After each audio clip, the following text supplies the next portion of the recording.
Welcome to Apologetics and Prophecy, the official podcast of Calvary Solid Ground, a remnant church in Orangevale, California. I am Pastor Jed, and I will be your host as we bring you Bible studies and updates put through an apologetical and biblical lens to see just how close we are to the return of our Lord. Thank you for joining us today.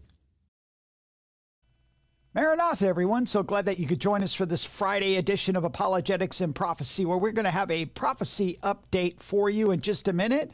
But again, I want to remind you that in 2 weeks, on a Saturday, we will be having our first prophecy conference of the season, and it is going to be Lee Brainerd and Kurt Reed joining us. It is a free conference that will be available live streamed on our platforms. But if you are in the Sacramento area and you wish to join us in person, feel free to go to our website and register. Please let us know that you're coming. It's in the Connect tab with the events. Just find the event. And there'll be a Register Here tab. Just push on that and go ahead and sign up. It's totally free.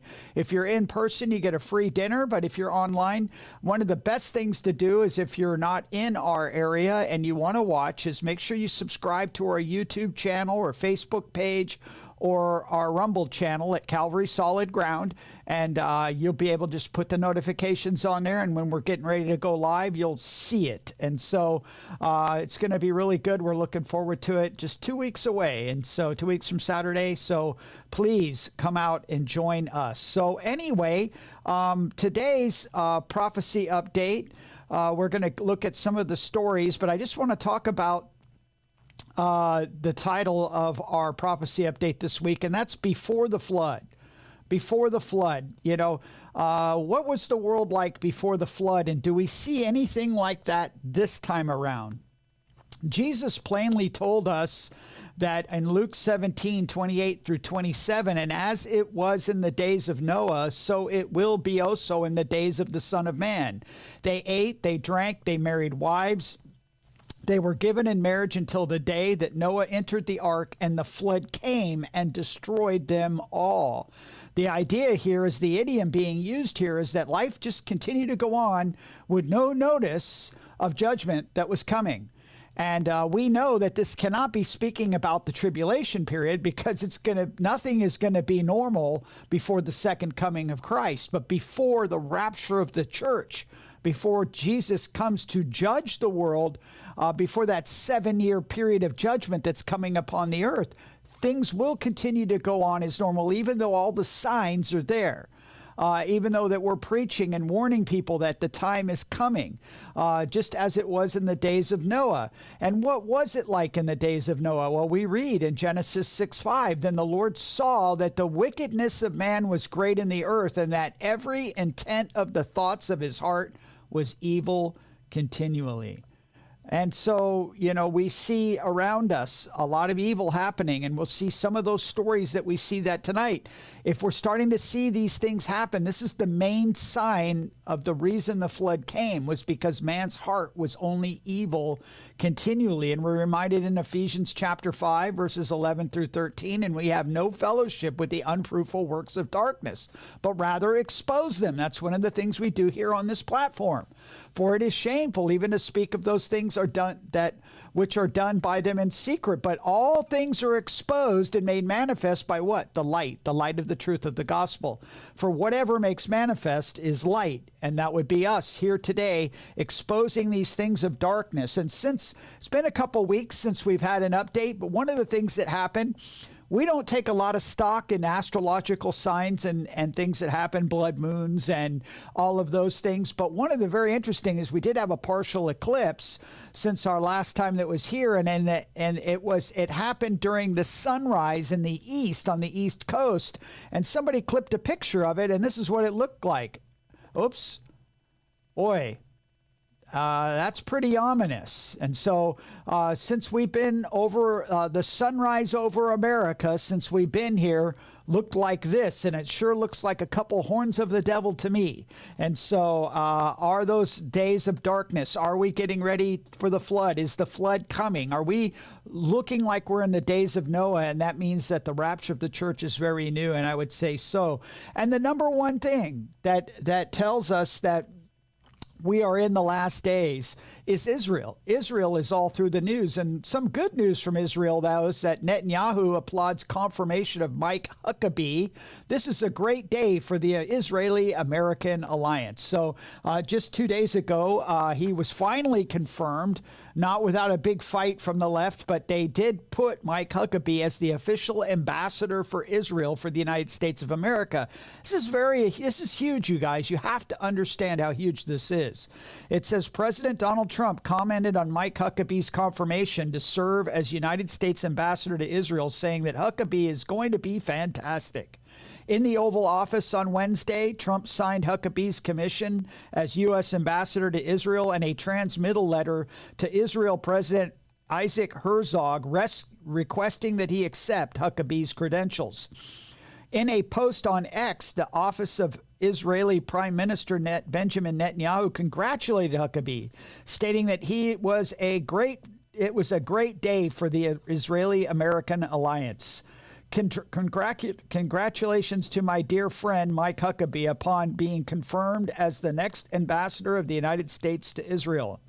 Netanyahu said in a statement, "This is a great day for the Israeli-American alliance." Breitbart News' Joe Pollack reported in December 2024 that Huckabee issued a message to Israel that they would never be alone again in their fight for freedom and to preserve the country and land and the heritage that God gave them. His message came during the annual gala dinner of the One Israel Fund. Pollack wrote, Huckabee, who would be the first evangelical Christian ambassador to Israel, has long argued that Israel should annex Judea and Samaria, though he has cautioned that he would be bound by the incoming Trump administration own policy. He is seen by the Jewish communities of Judea and Samaria as a powerful advocate for their cause. In response to Netanyahu's statement congratulating him of his confirmation, the new ambassador expressed that he was looking forward to working with Netanyahu. See, one of the things that we need to understand, and we've mentioned that on here before, is that that Huckabee is a dispensational Zionist. He looks at eschatology and the nation of Israel just like you and I do. Now, I don't know how much he's willing to stand on that, but I know that his belief of God's plan for Israel matches our plan. So no better person to be in that position to make sure that he is in the president's ear, telling the president the right advice of how we should handle these things with Israel is Netanyahu. And what a voice that is, representing the United States of America, a friend of Israel, is a Zionist Christian evangelical dispensationalist. Things can't get better for America at this point than that. Somebody who understands the Genesis 12:3 effect is Huckabee. And so this is a good day. This is actually good news, but it screams that things are coming to a head pretty soon, because things in Israel and the Middle East are a mess. As we know, this next story, Iran defies Trump. Iran defies Trump by arming proxy forces in Iraq with missiles. We keep hearing about this, we're going to have indirect talks with Iran, but Iran sure isn't acting like they were getting ready to disarm. It says Iran, the regime is secretly providing surface-to-surface weapons, some of which can reach as far as Europe, despite preparing to enter negotiations with the U.S. Iran has transferred long-range missiles to its proxy forces in Iraq for the first time, increasing the regime's military footprint in the region, even as President Trump threatens to hold Tehran accountable for the actions of its militia. The Times has learned that Tehran has been bulking up its presence in the region by supplying a new batch of weapons to powerful Shia militias in Iraq, dashing hopes that Iran would withdraw support of it as it prepares to enter negotiations with the United States over its missile and nuclear program. The weapons were transferred last week, so this just happened last week, according to regional intelligence involved in monitoring the nearly 1,000-mile border between the countries. It was the first time long-range surface-to-surface missiles has been in possession of an Iran-allied militia in Iraq. Sources say the delivery was arranged by the Iranian Revolution Guards Air Force. So can somebody say F-35 strike from Israel is coming soon? Probably, but as you can see, this is a mess. But here is Hegseth talking about the Houthis. But watch to the end where he points out who the real problem is. And so this is what's going on right now. It's been a bad 3 weeks for the Houthis, and it's about to get worse. It's been a devastating campaign, whether it's underground facilities, weapons manufacturing, bunkers, troops in the open, air defense assets. We are not going to relent. And it's only to get more unrelenting until the Houthis declare they will stop shooting at our ships. And we've been very clear at the Iranians as well. They should not continue to provide support to the Houthis, and that message has been made very clear. So we have a lot more options and a lot more pressure to apply, and we know, because we see the reports, how devastating this campaign has been in them, and we will not relent. So he's pointing, he's warning the Houthis. They need to stop, but they're also putting the blame, pinning it on Iran. So we're headed towards this confrontation with Iran. We know Iran is a major player in the tribulation period. So this is a setup before the flood is coming. We know the flood is coming. And so it's coming. The flood of the tribulation period is on its way. And of course, who's another player that's been all in the news and up in everybody's face? And that's Turkey. And Turkey right here. Trump praises very smart Turkish strongman Erdogan, which is really interesting that, and I think he kind of shocked Benjamin Netanyahu by saying these words, but President Trump praised Turkish leader Erdogan for being very smart during a White House meeting with Israeli Prime Minister Benjamin Netanyahu Monday and suggested he could work as a mediator between Israel and Turkey. Why it matters. Critics including Republicans against Trump, slammed the president's praise for the autocratic leader Erdogan, a charge that's been levied against Turkey's president as for moves, including last month having his main opposition rival, the Istanbul mayor, detained along with over 100 other officials, which rights group says was politically motivated. Erdogan has been accused of eroding Turkey's democracy during his 22 years as president, with his government controlling the country's courts and most media. Trump's admiration for strong men is well documented. He sought to build close ties during his first team with leaders of traditional U.S. adversaries, including Vladimir Putin, Xi Jinping, and Kim Jong-un. So, but, I know this is all diplomatic, and he's saying that he could come up with, work out the problems between Israel and Turkey. But, we have to understand that, Turkey put out this next video. And this is, we've showed you again and again and again Turkey's real motive behind everything. And it's summed up in this next video.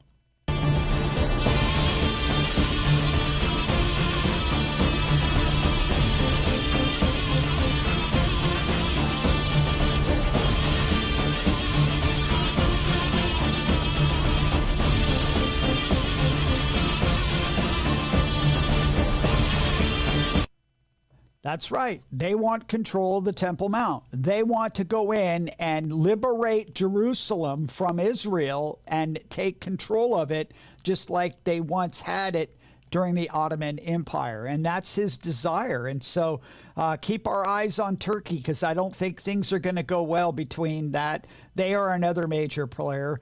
And of course, this is very interesting as we see this happening. This is, of course, something we should pay attention to. Israel-U.S. explore Abraham Accords Energy Forum to boost innovation, stability, and key regional partnerships. Now, we know they've been talking with Saudi Arabia about bringing Saudi Arabia into the Abraham Accords, and a lot of this will deal with the Temple Mount. It will deal with Gaza and the Judea and Samaria. So we're going to have to keep our eyes on all of this. But it says Israel has proposed establishing a new regional energy forum among Abraham Accord countries aimed at advancing cutting-edge cooperation on energy innovation and infrastructure. Israeli Energy Minister Eli Cohen said following high-level talks in Washington. In a recent post, Israeli Energy Minister Eli Cohen revealed that he and the U.S. Energy Secretary Chris Wright discussed advancing joint energy projects and the potential of the energy sector to expand peace agreements in the Middle East, as well as the establishment of an energy forum for the Abraham Accords countries, a move that would formalize cooperation among Israel and its Arab peace partners on shared energy goals. Now, we've got to keep an eye on this, because I think that we're going to see here in a moment that we have right now, we are on, we're on the plus side of the Genesis 12:3 effect. God promises to bless those that bless her and curse those that curse her. But the moment that we step into this idea of dividing the land or sacrificing land for peace, then we are in real big trouble of bringing to that point of bringing curses upon our nation. So we need to keep our eye on that. Now, a lot of people believe that the Abraham Accords is going to be the covenant that the Antichrist confirms when he brings a 7-year treaty to all of Israel being, liberated for Israel. And of course, some people look at it with the 1920, Hashemite kingdom of Palestine lines, but we'll see. We don't really know. Anything goes, but we do know that right now in the short term, that we have been Israel's biggest friend, and nothing could prove it more than this statement from Netanyahu right here. Remarkable friend of the state of Israel. You stand by us. You're standing with us. You are a great, great champion of our alliance. And you actually do the things that you say you do. And I think that people respect that enormously. I certainly do, and the people of Israel do. And I think the Jewish people do as well. We just saw your representative in the Department of Justice fighting anti-Semitism, standing up for Israel in international forums. I just want you to know from the heart, it's deeply, deeply appreciated. As you said, we had the opportunity to talk today about many subjects. First, if I can mention tariffs, it's a subject of some interest today. I can tell you that I said to the President a very simple thing. We will eliminate the trade deficit with the United States. We intend to do it very quickly. We think it's the right thing to do. And we're going to also eliminate trade barriers, a variety of trade barriers that have been put up unnecessarily. And I think Israel can serve as a model for many countries who ought to do the same. I recognize the position of the United States. It says, we're allowing other countries to put tariffs on us, but we don't put tariffs on them. And, I'm a free trade champion, and free trade has to be fair trade.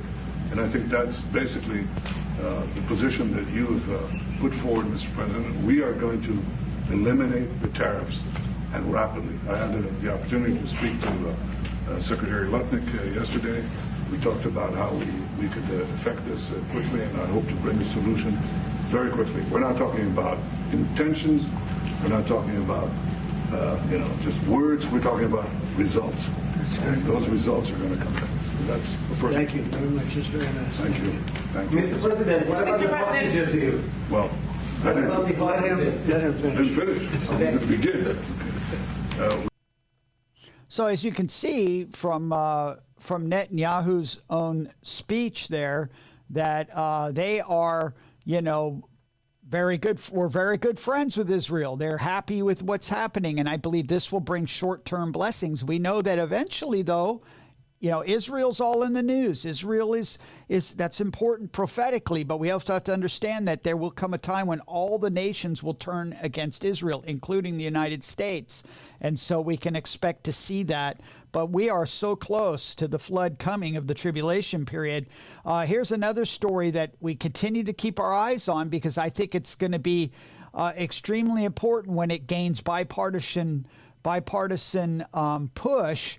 to something very important that I think will happen, and that is right here, the push for a bill requiring proof of citizenship for voting passes U.S. House. Now, the goal of all this, of course, will be digital ID that will be free for all people in the United States. So the House passed one of Republicans' signature issues for the year on Thursday, approving legislation to require proof of U.S. citizenship when registering to vote for federal election, one of Donald Trump's top election-related priorities. Nearly all Democrats lined up against the bill and warned that it risks defranchising millions of Americans who do not have ready access to the proper documents. That's a lie. You need an ID for everything. Why not to vote, right? Trump has long signaled a desire to change how elections are run in the U.S. and last month required a sweeping executive order that included a citizenship requirement among election-related issues. And I believe this is all going to come with a push for digital ID. Can't have a digital currency without digital ID. You got to have digital ID first. And so they've already passed the Real ID Act goes into effect, I think, in May or June. And you have to have a real ID. And any person that has a real ID, you now have the only thing left is you already have a digital identity because that's put into the computer. All of those documents you took in to make the real ID, they're just printing up what's already in the mainframe of the computer. They just need to add biometrics to that. And that will be the next step. Is your biometric digital ID, either with facial rec or iris scan or something that will make it digital ID, and every person will have one. Now, pretty soon they'll make, because now they made it very difficult to get it, but they're going to make it, once they add biometrics to it, they'll make it free for everybody. I plan Elon Musk to come up with some free plan to save Social Security or something. It will come. And these are just signs that we can see it coming because we know that it's coming. But we talked about exposing evil, and some things happened this week that didn't get much mainstream media attention, but there are things that we used to get silenced for that are being brought up. And President Donald Trump is taking care of some business. And we need to put our thumbs up when it's good stuff. When it's bad, we have a tendency to point out all the bad stuff and say that he's the Antichrist, and we have Paula White, we have all this horrible stuff, and stablecoin, the stuff he's doing, all this stuff is bad, and we forget all the really good stuff that he's doing and stuff that we've been fighting for a long time. He's bringing up to the forefront with 3 executive orders that just signed up the day before yesterday, and we're going to look at 3 of them that are pretty amazing because they deal with stuff that we've talked about that would have got us canceled before, and now it's all out in the open. And the first one is addressing risks from Chris Krebs and government censorship. And you're probably saying, who is Chris Krebs? Well, we brought him up before when we talked about CISA. And this is pretty incredible. It says, this is taught, but he did this thing. It says, Christopher Krebs, the former head of the Cybersecurity and Infrastructure Security Agency, is a significant bad faith actor who weaponized and abused his government authority. Krebs' misconduct involved the censorship of disfavored speech implicating the 2020 election and COVID-19 pandemic. In other words, canceling our videos and canceling our posts online. This is the guy that was responsible for it, and Trump just signed an executive order to hold him accountable. That's good stuff, right? It says, under Krebs' leadership, suppressed conservative viewpoints under the guise of combating supposed disinformation, and recruited and coerced major social media platforms to further its partisan mission. We got strikes on this platform for bringing up these very things. You could not mention J6. You could not mention 2020. You could not mention anything against the COVID narrative without getting canceled, without having your videos removed. That's changed, you guys.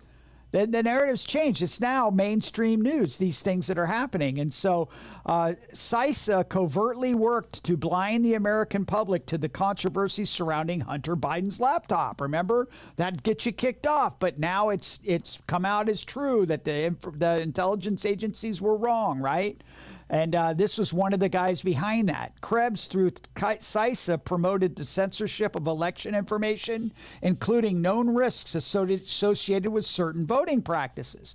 If you said anything about machines or, electronic counting or mail-in ballots, or remember the big thing came up, safe and effective, most secure election in history underneath your little post that you made, remember the fact checkers? Well, this is all now coming out that they're fighting back, right?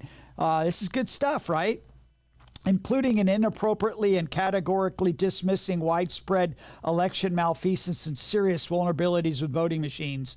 Krebs skilled the bona fide debate about COVID-19 by attempting to discredit widely shared views that ran contrary to CISA's favored perspectives. So people like Malone and others, people like that we would, Dr. Simone, people, we post their stuff. Of course, remember the FDA ad with the horse saying that ivermectin was just for horses. If you tried to say anything about hydrochloroquine, you were taken off the social media. This is the guy who did it.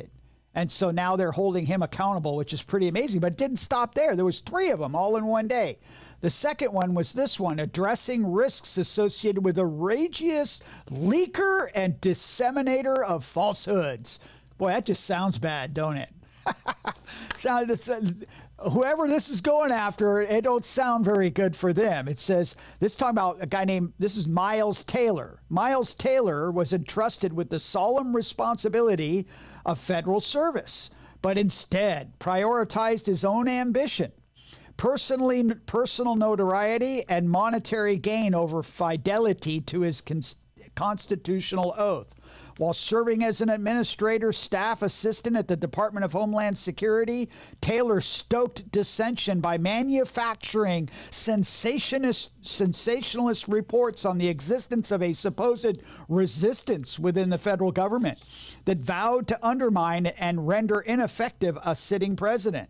He illegally published classified conversations to sell his book under the pseudonym Anonymous, which is full of falsehoods and fabricated stories. In doing so, Taylor abandoned his sacred oath and commitment to public service by disclosing sensitive information obtained through unauthorized methods and betrayed the confidence of those of whom he served. Where a government employee improperly disclosed sensitive information for the purposes of personal enrichment and undermining our foreign policy, national security, and government effectiveness, all ultimately designed to sow chaos and distrust in government.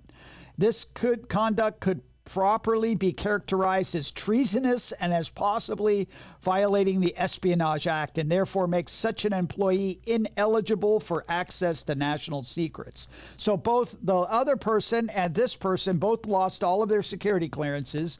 They are now, these executive orders force the DOJ and the FBI to investigate these people. So that's what's happening here. This is the tide has turned, and these are the things that we need to be happy about as Christians, that we've been fighting for free speech. We are watchmen on the wall, and our ability to be able to be watchmen on the wall has gained a lot of traction, and the ability to be able to be free to tell people that the flood is coming. That these are just signs that the heart of man is wicked. Look at these wicked people being exposed. And we understand and know that this is all going to come to the head with the Antichrist and the tribulation period. So you need to get in the boat now before the flood starts. And that's the point here. We got one more, though. And this one's huge. And you're probably going to be asking, who in the world are these people? But that's extremely important. This last one is addressing risks from Sussman Godfrey. And you're probably like, who in the world is that? Well, let's read this and I'll let you know. Lawyers and law firms that engage in activities detrimental to critical American interests should not have access to our nation's secrets, nor should their conduct be subsidized by federal taxpayer funds or contracts. My administration must also take appropriate and necessary measures to guard against the actual, potential, or perceived conflicts of interest that arise when the government funds, engages with, or otherwise devotes resources to law firms and their clients that engage in conduct undermining critical American interests and priorities. I have determined that action is necessary to address the significant risks, egregious conduct, and conflicts of interest associated with Sussman Godfrey LLP. Sussman spearheads efforts to weaponize the American legal system and degrade the quality of American elections.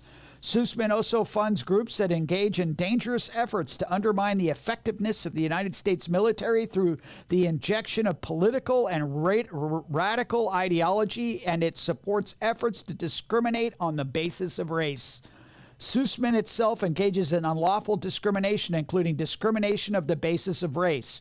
For example, Sussman administers a program where it offers financial awards and employment opportunities only to students of color. Means if you're white, forget it.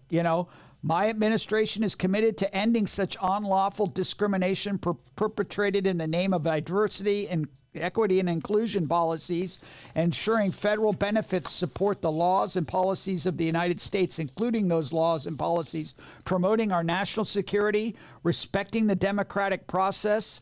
Those that engage in blatant discrimination and other activities inconsistent with the interest of the United States should not have access to our nation's secrets, nor be deemed responsible stewards of any federal funds. So you might be asking, what's the big deal? This is the corporation that it's a lawyer. It's a corporation of lawyers that are defending. They are defending Dominion voting machines in their lawsuit against Fox News. So you can see they got caught up in some bad practices. They're being pointed out to make them to be discredited for what they're doing. And we understand that Dominion is they make their money off the government because of their machines. And we know we're trying to get rid of those things. But this is all coming to a head right now. So we need to be thankful as things are being exposed, but it's just another symptom, the sign of the heart of man that we talked about earlier, telling us the flood is coming. And then, of course, this is a story, another story of what's happening and being exposed that we got shut up for and quieted for, but now is coming out. The truth is coming out, and that's Biden administration concealed congressionally mandated report on earliest suspected American COVID cases. Oh, sure, right? It says 7 U.S. service members contracted COVID-19-like symptoms in Wuhan in October of 2019. Well, there you go, right? 7 Americans may have contracted COVID-19 in Wuhan in October of 2019, 7 months before the reported start of the pandemic, according to a bombshell military report obtained by the Washington Free Beacon that the Biden administration concealed from the public.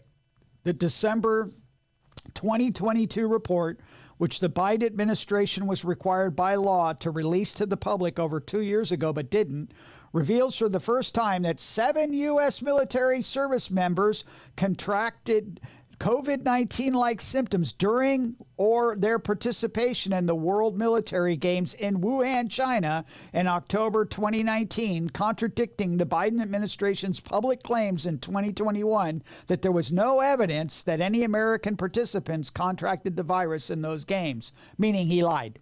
The revelation adds to the mounting body of evidence that the virus was circulating in Wuhan for months before China disclosed it to the world in December of 2019, and further bolsters the growing consensus that it could have leaked into the human population from a Chinese lab. And remember all those people that were saying, oh, we caught COVID before 2020, or it was around before then. Oh, you got silenced. You got shut up. If we tried to say it came from a lab, remember all of this stuff was happening. And of course, who is still pinning the blame on us that we're telling the truth? It's coming out that we were telling the truth. Listen to this video all the way to the end. This everybody's favorite human cockroach, which we shouldn't call people names, but let's just be real. It's our friend Anthony Fauci. Let's listen. What is likely to happen, I don't know if it's going to be next year or 10 years or 15 or 20 years from now, is the emergence of another respiratory disease. It may be another coronavirus, because we know that coronaviruses really, mostly in bats, have the capability of binding to receptors that are in humans. It could be another flu. We're dealing with H5N1 now, which is bird flu, which has taken the somewhat disturbing step of infecting mammals, namely cows and cats and other mammals, which means it's adapting itself more to a human.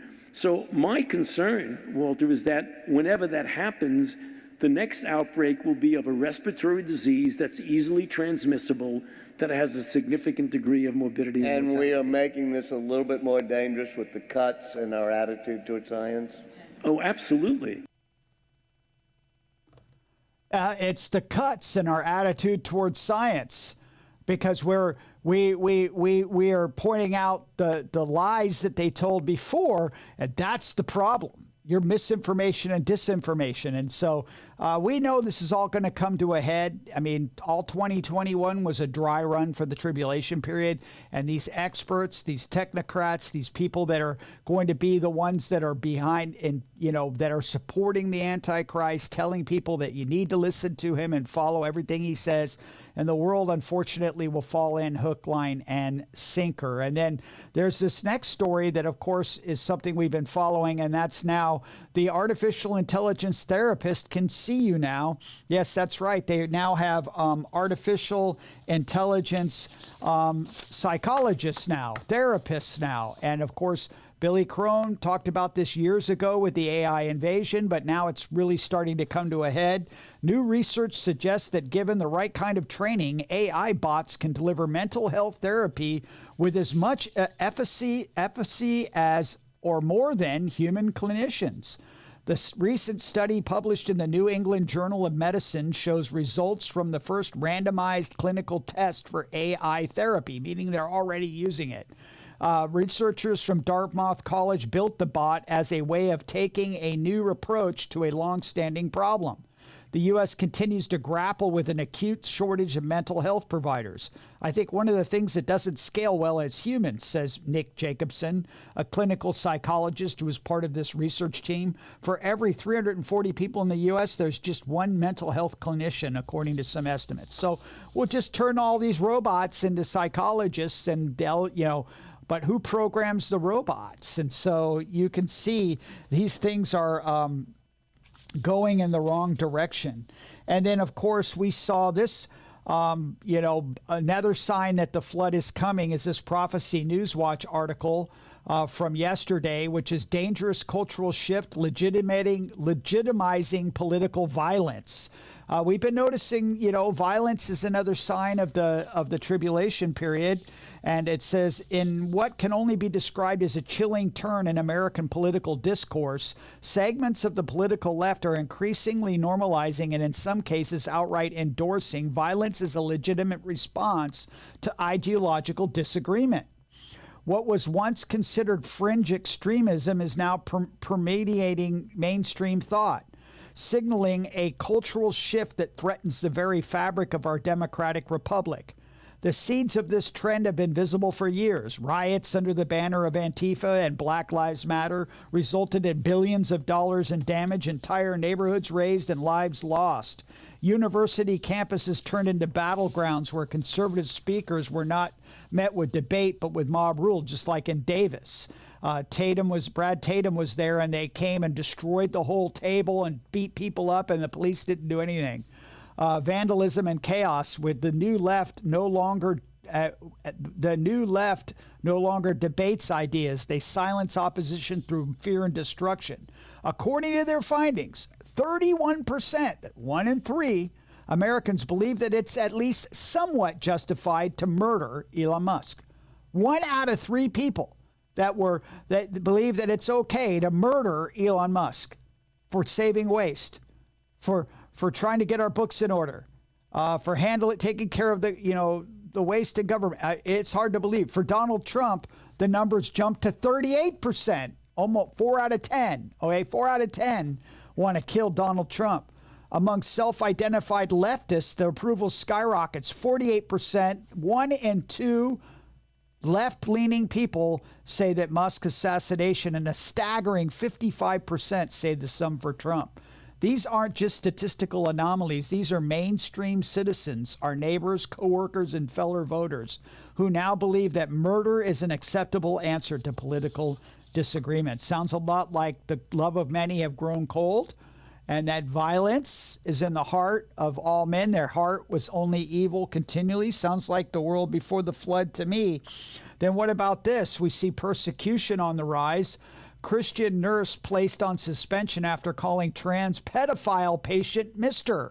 by calling him by their right gender. This is a person who's in jail for being a pedophile. Prison nurse gets put on, and of course this is the United Kingdom, right? A Christian nurse in the United Kingdom has found herself at the center of a contentious dispute after being suspended from her role within the National Health Service. The nurse, identified as Jennifer Melly in some reports, faced disciplinary action following the investigation into her refusal to address a transgender male patient, a convicted child sex offender, as Mr. The incident has ignited widespread discussion about your freedom of belief, workplace policies, and parental rights, with news outlets providing varying perspectives on the unfolding story. And of course, we've kept our eyes on the UK and, of course, their plight to stop Christians. And again, here's another one. Cleveland Clinic study finds this year's flu shot associated with higher flu risks in adults. Just tell your doctor no, thank you. Just because they send you emails and letters and text messages telling you, oh, you can go get your free flu shot right now. 4 out of 5 doctors say, just tell them no, thank you. Like I have decided. I will never get another vaccine again. I do not need it. I know where they come from, and it just continually comes out. These are things that got you shut down not too long ago, but here, this is a Cleveland Clinic study, okay? This is, mainstream, right? A Cleveland Clinic report for the 2024-2025 respiratory season found vaccinated adults had a higher rate of flu infection than unvaccinated peers. A study published by the Cleveland Clinic has found that the season's influenza vaccine have increased the risk of flu among working-aged adults, contrary to its intended purpose. Remember when we used to say that, people would say they got the vaccine, got the flu? Remember people that got the shot and got COVID? Oh, don't say that out in public. If you were a peer-reviewed study, if the Cleveland Clinic would have came out in 2021 and said that, they would have lost all their funding and been shut down. But now the truth is coming out. It's pretty crazy. And then finally, our last story for today is one that we should be interested in as we're running into a direct confrontation with China. And this shouldn't surprise us at all. Breitbart came out and said China moves to formally end Christian missionary activity. Another threat in our trade war with them, of course, that's what they're trying to do. The autocratic Chinese Communist Party is imposing severe restrictions on Christian missionary activity in the country, arguing loyalty to the party usurps all other beliefs and credos. The regulations, which take effect May 1st, prohibit foreigners from preaching, sharing their faith, establishing religious organizations without official government approval. The move continues a long history of antipathy toward organized religion and the single-party state. Chinese state media claims the newly revised rules promote national security, a common justification for CCP persecution of religion, and help to protect normal religious activities, referring to activities run under strict government oversight as part of a state-run religious systems. Which means that, and of course their intent is to root out pockets of independent religious thought. And they have state-run religious churches where they actually pay the pastors. But if the pastors are not allowed to say anything against the government, they're not to say anything bad about the government or any of the things the government does. And if they do, they lose their credit rating and they lose their status and can actually be arrested. So, and of course, there's people in the United States that applaud the Chinese that want, like people like, Klaus Schwab, who said that the Chinese social credit score was a good thing and that other countries should come alongside and use their pattern, and it's just a mess. But before we leave today, I just want to remind you guys that we understand that we are, we are entering into the time of the fall of humanity, and I can sum it up with one picture. I can show you that humanity is doomed and that the flood of the tribulation period is on its way. It all says in one picture. Here it goes. There you go. That's what we've come down to in America. And when you look at a picture like that and you just scratch your head and understand that is the photographic evidence of a debased mind, that is the last phase, that means that the tested human heart that has been given over by God to a debased mind is nowhere. The only thing left for it is to be judged. And that judgment is coming, and that is known as the tribulation period. And Jesus likened it to the days of Noah before the flood. And so we just need to be reminded that for Noah, it says in Genesis 7:7, so Noah with his sons, his wife, and his sons' wives went into the ark because of the waters of the flood. The rain is starting, you guys. The setup for the tribulation, the exposing of the heart of man that we saw today, the evil of the heart of man that is wicked and evil only continually. It's debased. It's unprovable. It is headed towards the tribulation, or what is known as the flood. The flood starting. You need to get into the ark. And for you and I, that ark is Jesus Christ. If you have not placed your faith and trust in Jesus Christ, if he is not your sole trust for salvation, for everything, you need to stop and do it now, because the news is changing so fast. The evidence of the human heart is being exposed, and evil and things that we never thought that we talked about before and got canceled for, but it's becoming evident that the symptom in the soul of America is sick. And there is no hope left for it except for the world. The world is headed to judgment because it has rejected Jesus Christ. So you need to stop and make sure that you have not, and that your heart is right before God by receiving the forgiveness of your sins through the finished work of Jesus Christ on the cross, by calling out to him and asking him to save you of your sins and come into your life and set up shop in your heart by being born again. And that way you can know that that you have climbed into the ark. The ark is Jesus Christ. And that remember, Noah and his family were taken away before the flood came. Lot was taken out of the city of the plains before the fire fell down. And for you and I, we will be taken away in the rapture of the church before the tribulation comes. But the signs are here. The raindrops have already started. And it's time to make sure that you've gotten into the ark. So continue to look up. Our redemption draws near. The flood is coming. And we need to make sure that we are prepared and warning people and warning every man that time is short. Playing around with trying to, test the waters of Christianity like you're, testing your toe into the temperature of the water. Now, you need to dive in because you don't have much time. The flood is coming. You need to get in the ark today and do it now before it's too late. Because as I say, time is short. And so we're going to end as we start every episode with the cry that says, Lord Jesus, come. And that is Maranatha. If you have been blessed by this podcast, please subscribe and share to help get the word out in these last days. If you'd like more information or to contact us, please go to calvarysolidground.com. God bless you, and see you next time on Apologetics and Prophecy.